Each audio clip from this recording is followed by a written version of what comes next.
Good morning সকলোৱে ভালে আছে আৰু এয়া মা বন্ধু আপোনালোকৰ আগত এটা প্ৰশ্ন লৈ আজি আপোনালোকৰ আগলৈ আহিছোঁ মই আৰু প্ৰশ্নটো আপোনালোকে ক'ব পাৰিবনে নোৱাৰে মই কিন্তু ক'ব নোৱাৰোঁ। প্ৰশ্নটো হ'ল এনেধৰণৰ, এই পৃথিৱীখনত বহুত জীৱ জন্তু বহুত আছে, কিন্তু তাৰে এটা জন্তুক লৈ মই আপোনালোকক প্ৰশ্ন কৰিছোঁ, যিটো জন্তুই নেকি ওখ ঠাইত উঠিব নোৱাৰে, অৰ্থাৎ ওখ ঠাইত উঠিব নোৱাৰে। সেই বস্তুটোৰ নাম কি? পাৰিবনে নোৱাৰে? আপোনালোকে নোৱাৰে। উত্তৰটো শুনি লওক। সেই বস্তুটোৰ নাম হৈছে হাতী, আৰু ইংৰাজীত কয় এলিফেণ্ট। হাতীয়ে ওখ ঠাইত উঠিব নোৱাৰে, সি বহুত ভয় কৰে। কাৰণ কি জানে?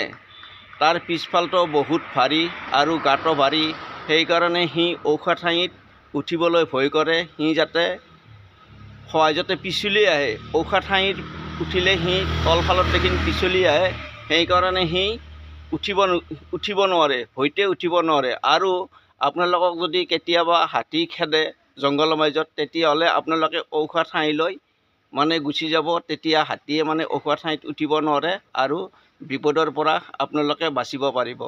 আৰু 2 নম্বৰ, হাতী যেতিয়া কেতিয়াবা আপোনালোকক খেদিব, তেতিয়া একা বেকা কৰি আপোনালোকে দৌৰিব, কাৰণ হাতী সহজতে ঘূৰিব নোৱাৰে। তেতিয়াহ'লে আপোনালোকে হাতীৰ বিপদৰ পৰা বাচিব পাৰিব। আৰু এয়া চাওক, মোৰ লগতে আছে গণেশ বাবা।